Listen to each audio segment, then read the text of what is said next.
que là où il y a deux ou trois rassemblés en son nom, le Seigneur est au milieu de nous. Le plus important ce soir pour nous, c'est que le Seigneur soit présent et qu'il connaisse tes cœurs. Vous savez, le Seigneur, lui, il n'a pas changé. Il veut bénir les vies, il veut bénir les cœurs, il veut transformer les vies, il veut ramener le rétrograde, il veut bénir le chrétien et il veut sauver le perdu. Il est le même hier, aujourd'hui, éternellement, il n'a pas changé. Il s'appelle Jésus, il n'y en a pas deux comme lui, c'est le seul, c'est le Fils unique de Dieu.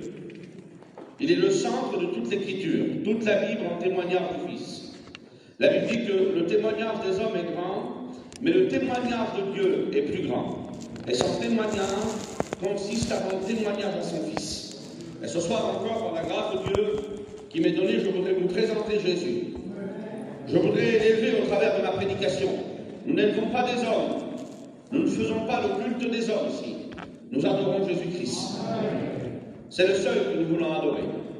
Je voudrais faire une lecture avec vous. Je ne m'excuse pas de lire la Bible, puisque j'écoute aujourd'hui beaucoup d'hommes s'excuser quand ils lisent la Bible. Mais je voudrais vous encourager à lire la Bible, à vivre la Bible et à prêcher la Bible. Nous sommes des hommes qui prêchent l'Évangile. Et il semblerait aujourd'hui qu'il faudrait éviter de lire dans l'Église. Ce serait une grande erreur de le faire. Nous gardons l'Écriture. C'est notre seule marque de confiance, l'Écriture. C'est Jésus qui a dit ces mots dans Jean 17. Il a dit, Père, ta parole, c'est la vérité. Nous n'avons pas d'autre moyen pour vous ce soir de vous prêcher la parole de Dieu. C'est elle qui ramène celui qui s'est éloigné de la parole. La parole, elle a une puissance extraordinaire. La Bible dit que la foi vient de ce qu'on entend, et ce qu'on entend vient de la parole de Dieu. La foi est donnée au travers de la parole de Dieu. Et je vais prendre mon message maintenant pour pas perdre de temps. Le livre de Thessaloniciens, chapitre 4, et versets 14 à 18. Dans ces 4 versets, il est cité 8 fois le nom du Seigneur.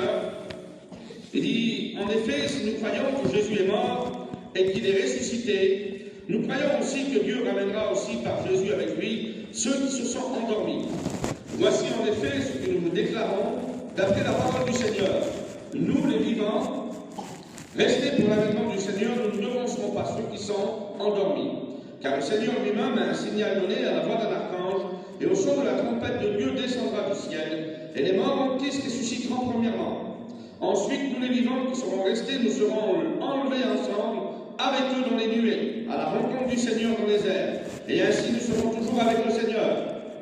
Et il m'a trouvé bon ce soir de faire cette lecture, puisque le Seigneur est bien au centre. Le Seigneur Jésus est au centre de l'enlèvement. C'est lui qui en fait partie, c'est lui qui en est le thème, c'est lui qui en est l'auteur. J'ai retenu 8 fois, moi, le nom du Seigneur. Verset 14, Jésus est mort et ressuscité. Verset 14, Dieu ramènera par Jésus ceux qui sont morts. Verset 15, la parole du Seigneur. Verset 15 encore, l'avènement du Seigneur. Verset 16, le Seigneur lui-même. Verset 16 encore, les morts en Christ.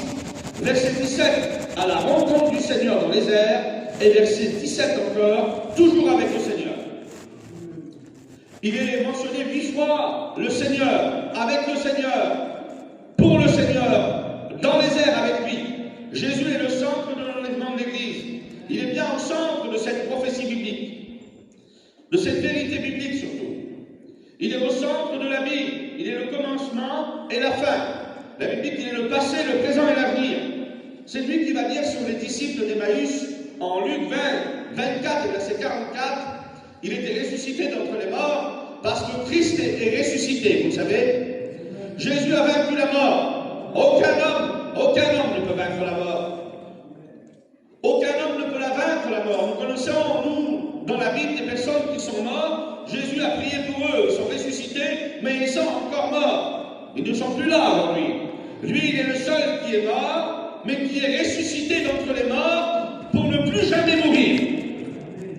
C'est ce qu'il va dire dans le livre de l'Apocalypse. J'étais mort, mais maintenant je suis vivant au siècle des siècles. Il a vaincu la mort, Jésus. Il a vaincu le tombeau. Les hommes avaient peur lorsqu'il a été arrêté et crucifié. Matthieu 27, 64. C'est les hommes qui étaient là, les Juifs. Ils ont dit ordonne donc que le sépulcre soit bien gardé. La résurrection de Jésus faisait trembler les pharisiens et les sadducéens. Mais gloire soit rendue à Dieu, Christ est mort. Mais bien plus, il est soir. Il est le patron, c'est lui le maître de la mort. La mort a été vaincue par lui. Il a vaincu la mort ce soir. Vous êtes le rappeler, il est capable de briser tes chaînes. Il est capable de te délivrer. Il est capable de te ramener à la maison ce soir. Il n'y a personne d'aussi grand que lui. Et quand il était avec les disciples d'Emmaüs, sur le chemin, la Bible dit que là, il va parler avec eux. Et la Bible dit qu'il va leur dire ces mots, Luc 24, 44. Il va leur dire, il fallait que s'accomplisse de moi tout ce qui est écrit dans la loi de Moïse, dans les prophètes et dans les psaumes. Et les hommes qui l'écoutaient, ils ont compris qui il était. Et la Bible dit que là, au verset 45, la Bible dit qu'il souffla sur eux pour qu'ils puissent comprendre les Écritures. Et je voudrais vous dire ce soir, Dieu le sait, sans le Saint-Esprit, personne ne peut se donner à Dieu. Sans le Saint-Esprit de Dieu, personne ne peut rencontrer Jésus. Cette union ne repose pas sur un beau discours persuasif de la sagesse. Elle ne repose pas sur une prédication ce soir du pasteur Aziz, non. Elle repose sur la puissance de Dieu. Oui, Dieu est puissant et toute sa puissance est parmi nous. Parce qu'il y a Dieu le Père, le Fils et le Saint-Esprit. Et le Saint-Esprit est le seul qui peut convaincre un cœur. Il est le seul qui peut convaincre une personne. Il n'y a personne comme lui qui peut parler dans les cœurs. Ce n'est pas le ton de la voix qui va toucher vos cœurs, ou ce n'est pas la tonalité d'une voix d'un homme qui peut toucher un cœur. C'est le Saint-Esprit de Dieu. C'est ce que Jésus a dit, je vous enverrai le Consolateur, il vous guidera dans toute la vérité. Je voudrais vous dire ce soir que le Saint-Esprit est parmi nous. C'est lui qui peut attirer les hommes à Dieu. Et la Bible dit que Jésus va souffler sur eux pour qu'ils puissent comprendre l'Écriture. Que Dieu fasse ce soir. Que le Saint-Esprit souffle sur ta vie pour que tu puisses comprendre la parole de Dieu. C'est en comprenant la parole de Dieu que tu peux donner ton cœur à Dieu. Jésus est le centre de toute l'Écriture. Et je voudrais vous parler en l'occurrence ce soir de la personne de Jésus dans le livre de l'Apocalypse. Ce n'est pas un message théologique que je vais vous apporter ce soir. Ce n'est pas le but de ma réunion. Je voudrais vous parler de Jésus dans le livre le plus lu de la Bible. Le dernier livre, de la Genèse jusqu'à l'Apocalypse, Jésus est partout. C'est pour ça que dans le livre de l'Apocalypse, il y a un titre qui lui est propre à lui. Il s'appelle l'Alpha et l'Oméga. Le commencement et la fin, en grec. Et aussi en hébreu, l'Aleph et le Tav, le premier et le dernier, la marque et le signe. C'est Jésus. Et je voudrais vous dire que dans cette soirée, l'Alpha et l'Oméga, le commencement et la fin, Jésus peut être pour toi le commencement d'une nouvelle vie. Jésus peut être pour toi le commencement d'un bonheur que tu ne connais pas. Jésus peut être pour toi le commencement d'une vie heureuse en Dieu. Il peut être le commencement de ton bonheur et la fin de ton malheur ce soir si tu l'acceptes. Il peut être le commencement de ta délivrance et la fin de tous les liens qu'il y a sur toi. C'est lui, oui, dans l'Apocalypse, il est écrit comme jamais dans la Bible. C'est le livre qui le détaille le plus. J'ai pris 25 points, je vous rassure, je ne prêcherai pas longtemps ce soir. Je vais en donner quelques-uns, les plus importants, pour moi ils sont tous importants. Mais dans l'Apocalypse, Jésus est détaillé comme aucun livre de la Bible. La Bible, le livre de l'Apocalypse veut dire ôter le voile.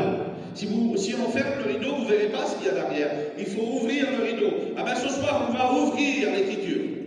Sans prétention, on veut ôter le voile de la prophétie. La Bible dit que nous, les chrétiens, selon 1 Pierre à 21, nous tenons d'autant plus certaine la parole prophétique à laquelle vous faites bien de prêter attention, comme une lampe qui brille dans un lieu obscur. Oui, l'Écriture est la lumière. L'Écriture est la lumière qui nous guide. C'est la lumière qui peut enlever des ténèbres ce soir. Le roi David avait compris, il disait ta parole est une lampe à mes pieds, une lumière sur mon sentier. Il pouvait dire aussi, Seigneur, au travers de ta lumière, nous voyons la lumière. L'Écriture est une lumière. L'Écriture est une lampe, l'enseignement, la Bible dit, est une lampe pour le cœur. Et vous pouvez dire que ce soir, je voudrais vous parler de tout mon cœur, comme mes frères. Je n'ai pas un message différent. Mais je voudrais vous parler de lui dans le livre de l'Apocalypse. Apocalypse, ça veut dire révélation. C'est le livre de la révélation, l'Apocalypse. Vous savez, Apocalypse, c'est un livre donné aux serviteurs de Dieu et aux chrétiens. C'est ce que la Bible nous dit au chapitre 1, révélation de Jésus-Christ, que Dieu lui a donné pour montrer à ses serviteurs ce qui doit arriver bientôt. Et qu'il a fait connaître par l'envoi de son ange à son serviteur Jean. C'est une révélation de Jésus-Christ pour montrer à ses serviteurs. Dieu ne ment pas. Nombre 23, 19. Dieu n'est pas un homme pour mentir. et ni fils d'un homme pour se repentir. Ce qu'il a dit, il le fait, et ce qu'il a déclaré, il l'exécutera. Dieu l'a dit à Amos, au chapitre 3, verset 7. Il dit, Dieu ne fait rien sans avoir révélé son secret à ses serviteurs les prophètes. Et son secret a été révélé au travers de son Fils. Jésus est venu dévoiler le Père. Jésus est venu révéler le Père. La Bible dit que ceux qui avaient vu Jésus, c'est Jésus qui l'a dit sur Pierre. Celui qui m'a vu a vu le Père, Pierre. Il est l'empreinte du Dieu invisible. Il est le commencement et la fin. Il est la tête, nous sommes le corps. Il est le principe de la création. La Bible dit que tout a été créé par lui, pour lui et en lui. Et c'est par lui encore, la Bible dit, que nous prononçons l'Amen. Le oui de Dieu est en Jésus. Et ce soir, Jésus est présent. Alors oui, Dieu peut te pardonner. Oui, Dieu peut te rétablir. Oui, Dieu peut redonner un sens à ta vie. Dieu peut faire quelque chose pour toi ce soir. Il peut le faire parce qu'il a reçu tout pouvoir. C'est écrit dans l'Apocalypse. Il dit, tout pouvoir m'a été donné dans le ciel comme sur la terre. Il n'y a personne aussi grand, aussi puissant que lui. 1 Corinthiens 15, 51, 52 et 53. Mort pour l'aiguillon, mort pour ta force. L'aiguillon de la mort, c'est le péché, c'est la force du péché. Il dit la mort, elle a été engloutie dans la victoire. Et je veux dire que la mort de Jésus a englouti la mort. La résurrection de Jésus, c'est la mort de la mort. Il est le vainqueur, là pourquoi dans le livre de l'Apocalypse, il est là, Jean pleure et il ne peut pas être consolé. Je vais te dire qu'à l'endroit où tu pleures, il y a combien de temps que tu pleures et que tu n'es pas consolé. Il n'y a pas un homme qui peut consoler ton cœur. Pas un pasteur, personne, non. Le seul qui peut te consoler, c'est Jésus.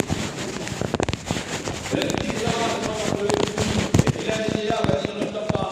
Le nom de la tribu de Judas, il a vaincu. Il a vaincu pour prendre le livre et ouvrir les sceaux. Je voudrais vous dire que c'est lui le vainqueur. Il a vaincu ce soir pour te donner la paix. Il a vaincu ce soir pour te donner le bonheur. Il a vaincu ce soir pour réconcilier ton foyer. Il a vaincu ce soir pour bénir tes enfants, ta femme, ton fils qui est perdu. Dieu a vaincu pour le ramener. Il faut lui faire confiance. Il est capable de le faire. Nous ne prêchons pas des sentiments. Nous ne sommes pas ici au cinéma. Nous sommes devant la réalité. Oui, Dieu vous aime. Il veut changer votre vie. Ces réunions, voilà pourquoi elles ont lieu, mes frères. C'est pour que des hommes passent des ténèbres à la lumière, de la mort à la vie, et du péché à la sainteté. Ces réunions ont lieu, toute cette organisation qui est faite, elle est faite dans un seul but, que l'évangile soit prêché, et que Jésus soit trouvé vainqueur, que le diable recule, que les démons reculent, parce que celui qui est en nous est plus grand que celui qui est dans le monde. Que ce soit des jeunes garçons, trouvent le Seigneur, que des jeunes filles trouvent le Seigneur, que des vieillards aussi, parce qu'il n'y a pas d'âge pour Dieu. Dieu veut un cœur. Et dans le livre de l'Apocalypse, il nous est révélé d'une manière extraordinaire. Il est appelé dans Apocalypse 1.3, c'est un nom messianique, le Fils de l'homme. Et je vais vous dire que le Fils de l'homme, c'est Jésus. L'Apocalypse nous révèle le Fils. Elle ne nous révèle pas l'Antichrist, bien sûr qu'il en fait partie, mais ce ne sera pas le thème de mon message ce soir. Elle nous révèle le Fils de son amour. Le Fils qui est venu prendre la main du Père avec la main des hommes. Elle nous présente le médiateur, celui qui est venu réconcilier les hommes pécheurs avec le Dieu saint. Elle nous parle du Fils de l'homme. Apocalypse 5, elle nous parle du lion de la tribu de Judas. Apocalypse 5.5, elle nous parle du rejeton de David. Elle nous donne tous ses attributs. Et puis, il est écrit dans Apocalypse 1.8 qu'il est l'alpha et l'oméga. Apocalypse 1.17 qu'il est le premier et qu'il est le dernier. Il est le premier à avoir donné sa vie. Il est le premier à avoir souffert pour les hommes. Il est le premier à avoir donné sa vie en sacrifice pour les pécheurs. Dans l'Ancien Testament, il fallait des bêtes, il fallait des taureaux, des bêtes, il fallait des béliers, il fallait des petites brebis, des agneaux sans défaut. Ils n'étaient pas consentants de donner leur vie. Il fallait que quelqu'un les prenne de force, les amène jusqu'à l'autel et les égorge pour les offrir en sacrifice. Mais Jésus, lui, le Fils de Dieu, il est le premier à vouloir donner sa vie. C'est ce qu'il va dire. J'ai le pouvoir de donner ma vie et j'ai le pouvoir de la reprendre. Mais je donne ma vie. Il va dire sur Pilate, tu n'as aucun pouvoir sur moi. Tu n'as aucun pouvoir tu as. Seul celui qui t'a été donné d'en haut. Il dit, si j'aurais voulu me défendre, j'aurais appelé 12 légions d'anges. Ça fait 172 000 anges. Ben, je voudrais vous dire quelque chose, Dieu le sait que c'est vrai. Jésus n'est pas venu pour détruire les hommes. Quand nous nous souvenons dans la Bible, quand nous regardons à l'époque de David, à l'époque du recensement, un seul ange, il a tué 190 000 hommes en Israël. Un seul. Imaginez-vous 172 000 anges. Combien de dégâts ça aurait fait? Ça aurait fait que la terre entière aurait été détruite. Mais Jésus n'est pas venu pour détruire les hommes. Il n'est pas venu pour détruire les pécheurs. Il est venu pour les changer et les transformer. Jésus est venu appeler les pécheurs à la repentance. Il a dit, je ne suis pas venu vers ceux qui sont bien. Je suis venu vers les malades du péché. Vers ceux qui ont besoin de médecins. Pas le médecin du coin qui vous fait une ordonnance pour des cachets qui vous feront dormir et vous empirer. Le médecin venu de Dieu qui s'appelle Jésus. Celui que Nicodème a reconnu dans Jean 3. Quand il est venu vers lui, il a dit, nous savons que tu es un docteur venu de Dieu, un docteur des Écritures. Et je voudrais te dire ce soir que l'ordonnance pour toi, elle a été donnée. Tu sais ce que c'est marqué sur l'ordonnance? C'est Jean 3,16. Car Dieu a tant aimé le monde qu'il a donné son Fils unique, afin que quiconque croit en lui ne périsse pas, mais qu'il ait la vie éternelle. Oui, Jésus est le premier à vouloir mourir pour nous. Aucun des prophètes n'aurait pu donner sa vie. Même le grand Moïse, le grand Abraham n'aurait pas pu. Personne n'aurait pu sauver l'humanité. Mais la Bible dit que dans Acte 10, 38, que le Fils de Dieu, il est venu, le Fils de Dieu.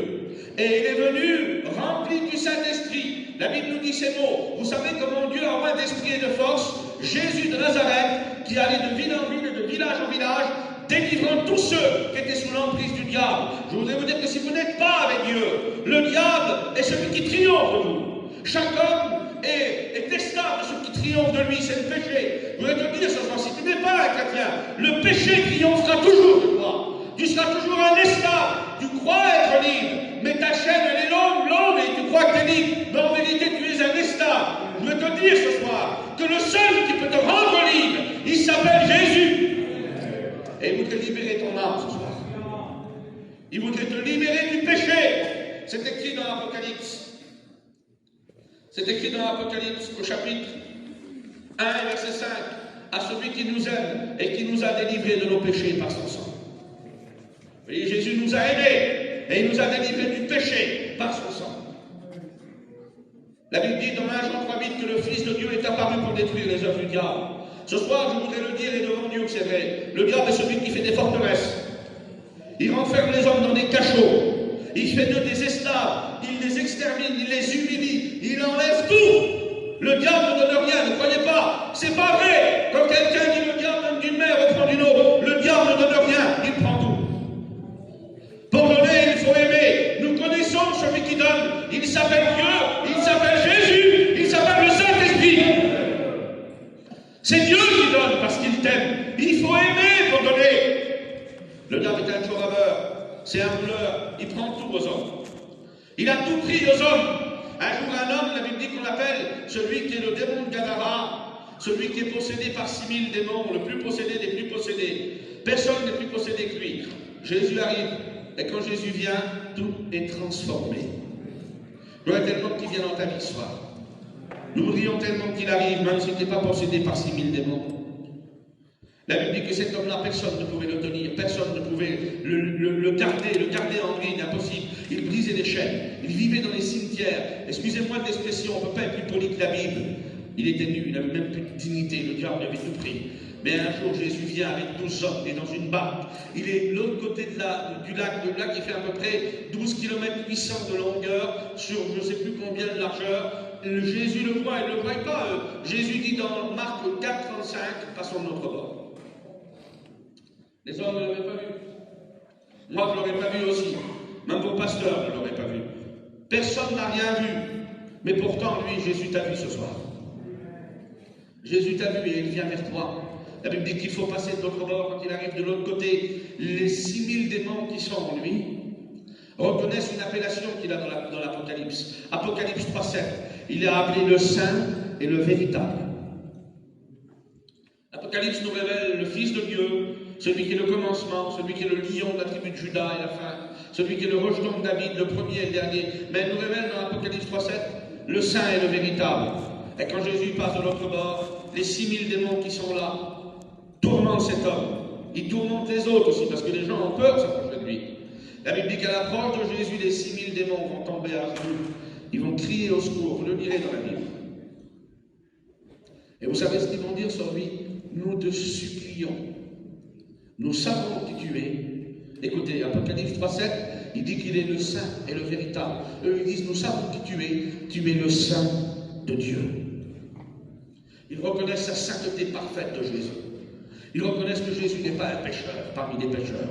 Qui n'a jamais péché? Jésus a dit vrai. Quand il a dit Satan vient, il n'a rien en moi. Qui me convaincra de pécher? Jésus n'a jamais triché, jamais menti. Il n'a jamais péché. Il est le seul qui nous a montré une vie exemplaire, sans défaut, sans mentir, sans tricher, sans faire une fraude. Aucun homme parmi nous ne peut lever la main dans cette situation-là. Nous sommes tous des pécheurs et privés de la gloire de Dieu. Mais un chrétien, quand il vient à Dieu, il ne triche plus, il ne ment plus, et c'est plus un voleur. Dieu le transforme et il devient un homme honnête. Mais en ce qui concerne le Fils, les démons le reconnaissent. Ils disent, nous savons qui tu es le Saint de Dieu. Et les démons qui tourmentaient l'homme vont commencer à crier à Jésus en le suppliant, en lui disant, nous ne tournons pas en état. Les démons tourmentent les hommes. Jésus tourmente les démons.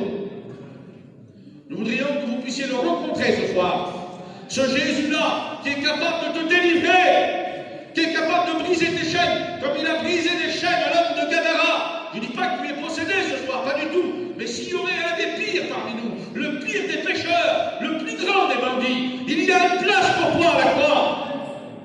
Jésus t'appelle.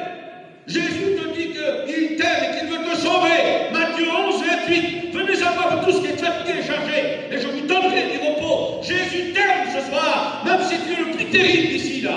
Jésus t'aime et il veut te transformer. Il est le Fils de Dieu, Apocalypse 2,18. Quelle valeur, le Fils de Dieu. Il est le Fils unique. Tous les anges sont les fils de Dieu. Mais en ce qui concerne lui, le Fils, il est Fils de Dieu, le Fils unique de Dieu, parce qu'il est de toute éternité. Il n'a jamais été créé.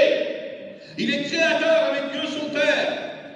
Il connaît toutes choses. Les anges ont été créés par lui. Les anges ont été créés par lui. Il est le créateur de toutes choses. Je voulais lire dans Job 30, verset 4.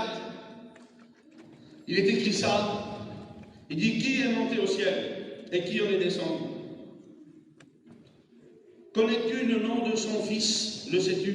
Il dit, qui a serré les vents dans ses mains? Qui les a pris dans son vêtement? Il dit, es-tu monté au ciel, ce Job? T'en es descendu, toi? Connais-tu celui qui est là-bas au ciel? Et connais-tu le nom de son fils? Ben, je vais vous dire que nous, on connaît le nom de son fils. On connaît celui qui serre les vents dans ses mains. Ils étaient dans une barque, ils étaient 12. Il y avait Pierre, le meneur, il y avait meneur parfois. La barque était en train de se ballotter de droite et de gauche. L'eau entrait dedans. Et la Bible dit qu'ils étaient prêts à périr.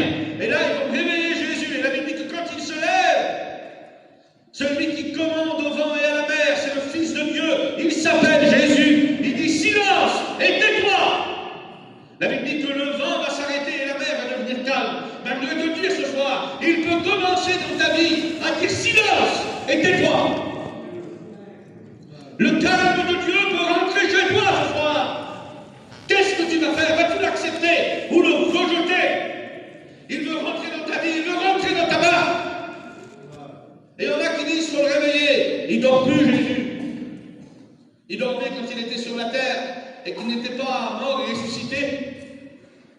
Jésus, il dormait parce qu'il avait le corps d'un homme. Vous comprenez bien, il a besoin de dormir. Mais la Bible dit que celui qui veille sur Israël, il ne sommeille ni ne dort. Jésus ne dort pas, il est réveillé.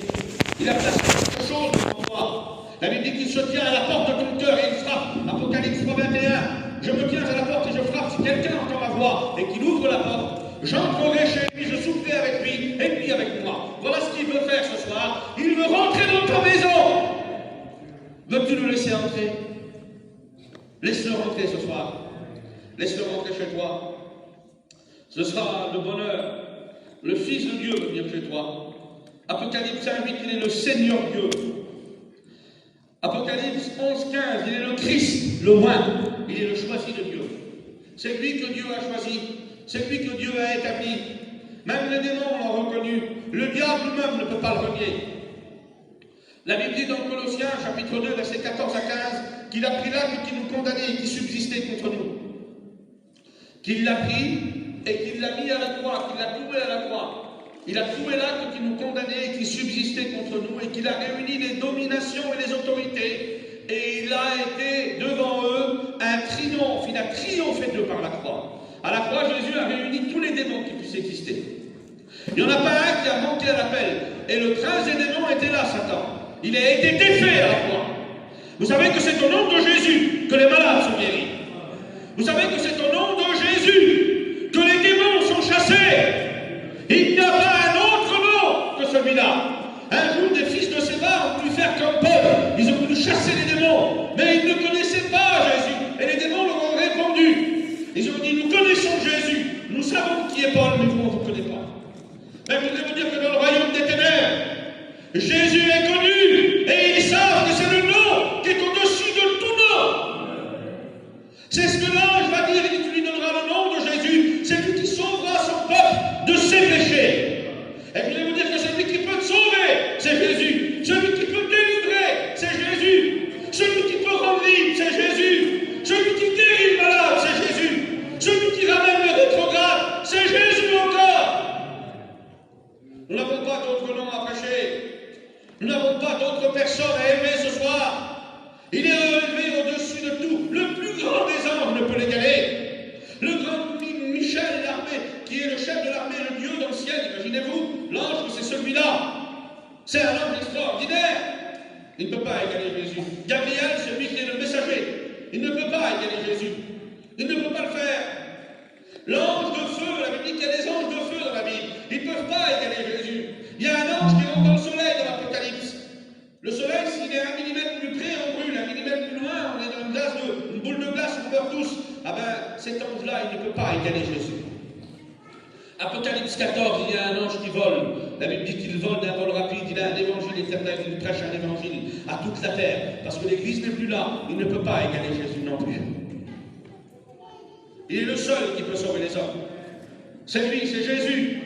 Et nous voulons le louer et le glorifier ce soir. Nous voulons lui donner la gloire qui lui revient. Il veut sauver ton âme. C'est le roi, le choisi de Dieu. Il est l'omnipotent, l'omniscient, celui qui sait tout, qui connaît tout et qui comprend tout. Jérémie 23, c'est Dieu qui parle. Il dit, est-ce que l'homme peut se cacher dans une cachette? Et moi, l'Éternel, je ne le verrai pas. Il dit, suis-je Dieu de loin et non Dieu de près? Il avait dit que l'œil de Dieu parcourt toute la terre. Un jour, Jésus était sur la terre, il accomplissait son ministère, et là, il a vu un homme venir à lui, il s'appelle Nathanaël. Quand Nathanaël est venu vers Jésus, Jésus lui a parlé. Mais Nathanaël, quand tu étais sous le figuier, je t'ai vu là-bas. Mais il n'y avait personne pourtant. Personne n'était avec Nathanaël. Personne n'avait vu Nathanaël. Et pour ça, Nathanaël s'est mis à genoux devant lui. Et il a dit, Rabbi, je reconnais que tu es le Seigneur. Il l'a accepté comme son Seigneur. Je voudrais te dire que Jésus t'a vu. Jésus t'a vu, tu as fait une prière, tu as demandé quelque chose à Dieu. Il t'a vu et je voudrais te dire ce soir qu'il connaît ta situation. Il sait qui tu es. Il sait dans quel état d'esprit tu es venu là. Il sait ce que tu es venu chercher véritablement dans cette réunion. Et il voudrait que tu repartes avec lui dans ton cœur. Parce que le Seigneur, il n'est pas si loin que les étoiles. Pour aller à la première étoile, il faudrait des milliers d'années, je ne sais pas combien de temps.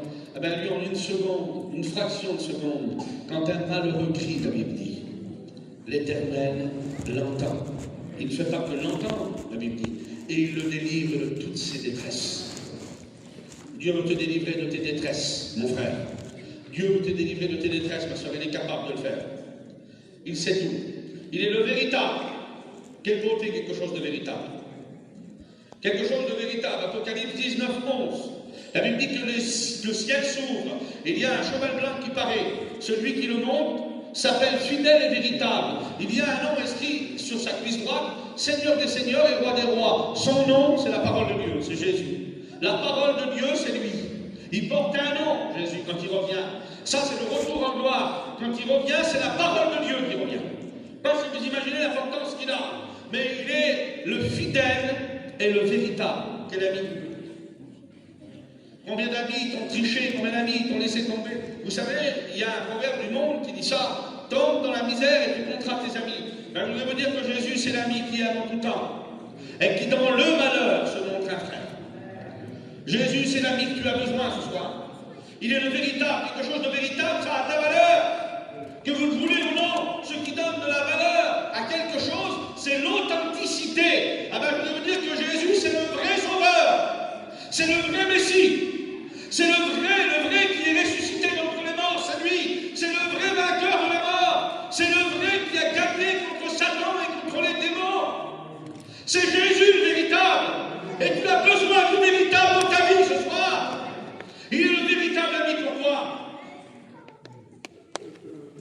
Il est l'Amen, Apocalypse 3,14. Quand on dit Amen, on dit Jésus. Apocalypse 3,14 l'appelle Amen. Pas si vous imaginez la grandeur qu'il est le Seigneur. Je passe vite, quelle heure il est? Je prêche encore 5 minutes. Apocalypse 1,5, il est celui qui nous aime. Apocalypse 1,18, il est celui qui vit éternellement. Apocalypse 1,9, il est celui qui était mort et qui est revenu à la vie. Il a vaincu la mort. Il est écrit dans l'Apocalypse qu'il tient la clé de la mort et du séjour des morts. Pourquoi?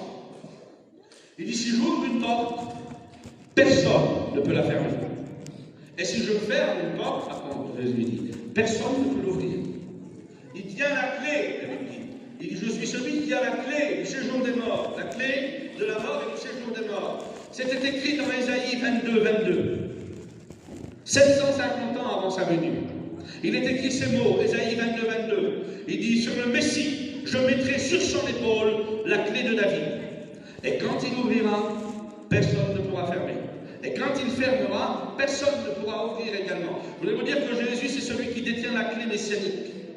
La clé de toutes les promesses de Dieu. La clé de toutes les prophéties bibliques. C'est lui. Toutes les prophéties bibliques sont concentrées sur lui. Jésus, quand il est venu au monde, dans le livre des Hébreux, chapitre 10 et verset 5, il dit, lorsque tu m'as introduit dans le monde, tu n'as voulu ni sacrifice ni offrande. Mais tu m'as formé un corps, et je viens avec ce corps au Dieu, parce qu'il est question de moi dans le rouleau du livre, dans la prophétie. Jésus est venu accomplir toutes les prophéties qui le concernaient. Et quand Jésus est venu, il est venu avec la prophétie biblique, pour l'accomplir non seulement devant les hommes, mais pour détruire Satan, le réduire à néant. Et c'est pour ça que c'est lui qui a la clé ce soir. Il a la clé de David, il peut ouvrir. Le diable a fermé des portes, le péché t'a fermé des portes, la drogue, l'alcool, la désobéissance t'a fermé des portes. Mais ce soir, Dieu, au travers de son Fils Jésus, veut t'ouvrir la porte du ciel. Que vas-tu faire? Il veut t'ouvrir le ciel ce soir. Il a la clé qui ouvre toutes les portes. Il n'y a personne comme lui. Il est celui qui ouvre et que personne ne pourra fermer. Il est celui qui est mort et qui est revenu à la vie. Il est celui qui vient bientôt. Est-ce que vous l'attendez? Bientôt l'Église va partir. Et Jésus a fait cette promesse. Il dit, je m'en vais vous préparer une place et quand elle sera faite, je viendrai vous chercher. Le Seigneur revient, nous ne savons ni le jour ni l'heure. Dans le livre de Matthieu 24 et verset 36, demain. Nous ne pourrons pas vous dire ce qui se passera demain. Mais l'Écriture, oui. La Bible est une longueur d'avance. La Bible, c'est le livre de Dieu. C'est le livre de Dieu. La Bible, ce n'est pas un livre ordinaire. Dieu a tout écrit d'avance. Ce n'est pas les hommes qui dirigent. C'est Dieu qui dirige tout. Tout ce qui s'accomplit, ça s'accomplit pas parce que les hommes, c'est devenu des génies de l'informatique. Non, ça s'accomplit parce que c'est écrit. C'est ça le plus important. Parce que l'Écriture s'accomplit. Et rien d'autre. Rien d'autre, c'est l'Écriture qui s'accomplit. Et le maître de l'Écriture, c'est Jésus. C'est lui qui accomplit toutes les Écritures. Celui qui est mort et qui est ressuscité. Celui qui vient bientôt. Il doit venir. Matthieu 24, 36, Jésus dit, ni les anges et ni le Fils ne le savent pas. Mais par contre, dans Acte 1, verset 7, il est ressuscité d'entre les morts. Les disciples ont toujours la même curiosité. Il dit, Seigneur, est-ce en ce moment que tu vas rétablir ton royaume? Et Jésus va répondre. Il va dire, ce n'est pas à vous de connaître le temps et les moments que le Père a fixé de sa propre autorité. Jésus connaît le temps et le moment que le Père a fixé de sa propre autorité. Mais il dit, vous, il dit, demeurez à Jérusalem, dans la prière, et dans peu de temps, vous recevrez une puissance, et vous serez mes témoins. Parce que si lui, il est le témoin fidèle et véritable, l'Église aussi, c'est le témoin fidèle. Les chrétiens aussi sont devenus des témoins. Chaque chrétien est un témoin pour Dieu, là où il est. Que ce soit dans une famille de chrétiens ou de non-chrétiens, ce n'est pas à nous de juger les non-chrétiens. Je voudrais dire à nos amis qui ne sont pas chrétiens ici, en aucun cas j'ai le droit de vous juger, moi. Et aucun pasteur, d'ailleurs, n'a le droit de vous juger, même un chrétien. Parce que la Bible nous apprend à ne pas juger ceux du dehors. Ceux qui sont chrétiens, ne jugez pas ceux qui sont païens. Priez pour eux et tendez-leur la main. Parce que c'est ce qu'ils ont besoin. Par contre, la Bible nous appelle à juger ceux du dedans. Si un frère ne marche pas bien, qui marche de côté, qui marche de travers, qui n'est pas honnête, qui fait quelque chose qu'il ne faut pas, les frères de l'Église doivent aller le voir, une fois, deux fois, le dire devant l'Église. Ça, c'est biblique. Mais le païen, laissez-le tranquille. Arrêtez de lui dire qu'il va aller en enfer. Dites-lui que Dieu l'aime et dites-lui qu'il peut éviter l'enfer. C'est mieux. Ce serait tellement mieux de leur parler de l'amour de Dieu aux païens. Ils le savent très bien, de toute manière. S'il y a des païens parmi nous avec un petit peu d'intelligence et un petit peu de reconnaissance, vous savez très bien qu'il y a une différence entre les ténèbres et la lumière. Jésus vous aime ce soir. Il vous appelle à la repentance. Il ne veut pas que vous soyez perdus. Il veut que tous les hommes soient sauvés et parviennent à la connaissance de la vérité. Dieu ordonne à tous les hommes en tout lieu qu'ils aient à se repentir. Dieu veut que tu te repentes pour venir à lui et que tu deviennes un chrétien. Il ne veut pas que tu restes un païen. C'est pour toi qu'il est mort. Ne l'oublie pas. Il vient bientôt. Il est l'étoile brillante du matin. Il est celui qui entre dans son règne. Il est celui qui tient les clés de la mort, je vous l'ai dit. Il y a une épée aiguë qui sort de sa bouche à double tranchant. Symbole de la parole de Dieu. Ça, c'est l'Apocalypse qui nous révèle Jésus comme ça. J'ai jamais vu Jésus comme ça dans un autre livre, Yuri. Jamais je l'ai vu dans un autre livre comme ça. C'est le livre qui le révèle le plus. Que ce soit ma prière et le thème de ma prédication, ce serait que Jésus rentre dans ton cœur ce soir. L'épée à double tranchant, c'est le symbole du jugement et de la parole. Il est celui qui sonde les cœurs et les reins. Apocalypse 2, 23. Tu n'as pas besoin de dire beaucoup de paroles. Ben oui. Avec lui, pas besoin de faire des manières. Ben oui. Le parole révèle le Seigneur, le grand Dieu. Pas besoin de faire des manières avec lui. Il connaît tout. Ben oui. J'ai une fille, moi, elle a 19 ans, j'en ai qu'une. Je la connais, ma fille, 23 des fois. Quelle misère. Ah oui, je la connais pourtant, mais Dieu la connaît mieux que moi. Connais-la. Moi, je vois que ça. Je vois que là, la parole. Mais Dieu connaît le cœur. Et je voudrais te dire ce soir, Dieu le sait, Dieu connaît ton cœur. Il sonde ton cœur, il sonde tes reins. Il connaît tes pensées, il connaît ta force. Et je voudrais te dire qu'il te connaît par cœur. Tu n'as pas besoin d'essayer de te maquiller ou de dire je vais arrêter ça. Parce que ça, c'est l'atout du diable. Il faut arrêter ça, il faut arrêter ça, il faut arrêter ça, il faut arrêter ça. Il y a toujours quelque chose à arrêter, jamais pour devenir chrétien. Et Dieu te dit, lui, arrête rien, viens comme tu es, viens comme tu es, viens comme tu es, viens comme tu es, et moi je vais te délivrer, je vais te délivrer, je vais te délivrer, je vais te délivrer. C'est comme ça qu'il faut faire, il faut venir comme on est à lui. Ses jugements sont véritables et sont justes. C'est lui qui porte l'Église dans sa main droite. Je voudrais encourager les chrétiens et les serviteurs de Dieu. La Bible dit que quand Jean le voit, il est en extase devant la vision de l'Apocalypse. Et il va avoir une réflexion par rapport aux étoiles qu'il a vues et aux chandeliers, là où Jésus marche.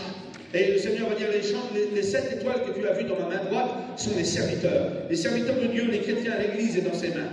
Et il dit, les 7 chandeliers sont les 7 églises. L'Église, elle est gardée, portée et protégée par lui. Viens du côté de l'Église ce soir. Le Seigneur t'aime. La Bible dit qu'il marche au milieu d'elle. Apocalypse 2, 1. Il est le témoin de l'Église. Apocalypse 3, 14.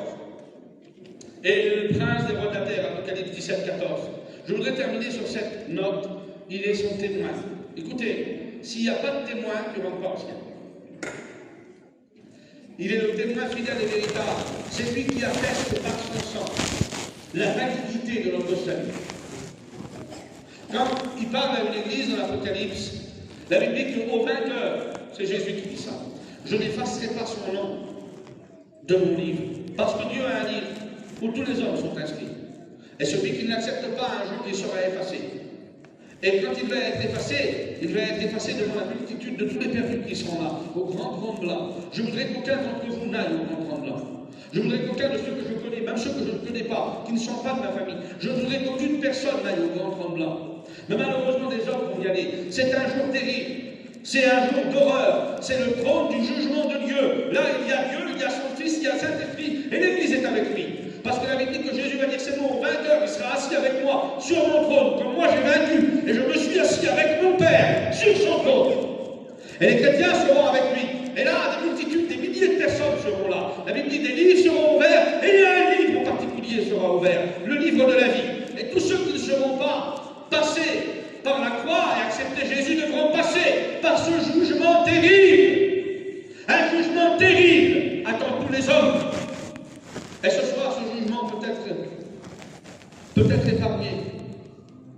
Tu peux épargner ton âme, tu peux être épargné au jugement de Dieu ce soir. Parce que Jésus a été le paraclatos, il a été le paratonnerre, il a pris ta place à la croix. C'est lui qui est mort pour nous, vous ne méritez pas la mort. Il n'a jamais péché, jamais menti, jamais triché. Mais pourtant, c'est ses mains à lui qui ont été crucifiées. Paul le reprend quand il parle aux Corinthiens. Il disait, c'est Paul qui est mort pour vous, ou Apollos. Ce sont mes mains à moi, disait Paul, qui ont été crucifiées pour vous. C'est ce qu'il voulait dire. Mais je veux dire que nos mains à nous, il n'y a pas de trou dedans. Mon visage n'a pas été défiguré à moi. Mon dos n'a pas été labouré comme un champ. C'est les mains de Jésus qui ont été crucifiées sur la croix. C'est son dos à lui qui l'a labouré comme un champ. C'est son visage qui a été défiguré. C'est sa tête qui méritait la plus belle des couronnes, qui a porté la couronne d'épines. Ah ben ce soir, tu peux être épargné au jugement. Viens à la croix ce soir. Accepte le crucifié. Accepte-le. Pourquoi repartir comme tu es rentré? Et ce grand trône blanc, la Bible dit que là, tous ceux qui ne seront pas inscrits dans le livre de vie seront jetés vivants dans les temps ardents de feu. Écoutez, qui a été préparé pour le diable et ses anges. Dieu ne l'a pas préparé pour vous. Vous avez écouté ce qui est écrit? Il l'a préparé pour le diable et ses démons. L'enfer, vulgairement parlant, la Bible appelle ça le lac de feu, n'a pas été créé pour les hommes. Pour les hommes, Dieu a créé Éden. Le diable les a fait pécher. Le diable est venu et il a tenté l'homme. Et la femme a été tentée, elle a tenté son homme. Et puis le péché d'Adam et Ève est tombé sur la race de l'humanité. Jésus est venu. Et il est venu et il a pris le péché d'Adam et de toute la race humaine. Il l'a porté sur la croix. Et ce soir, il veut te dire à toi qu'il peut te délivrer de ton péché et de faire de toi une nouvelle créature. Que vas-tu faire ce soir? Vas-tu l'accepter ou le rejeter? Je voudrais qu'on puisse couvrir nos fronts, tous les chrétiens. Je ne vais pas chanter de cantique. Ce n'est pas le piano non plus au guitare. Ce n'est pas la guitare ou le piano qui va sauver ton âme. C'est ta décision. C'est l'amour de Dieu. La Bible dit que l'amour de Dieu te pousse à la repentance. Que vas-tu faire devant l'éventuel salut que Dieu t'offre? Dieu t'offre un salut éternel ce soir et il te demande de faire un pas pour lui. La Bible dit que si vous vous approchez de Dieu, il s'approchera de vous. Si tu veux éviter l'enfer, il faut accepter Jésus.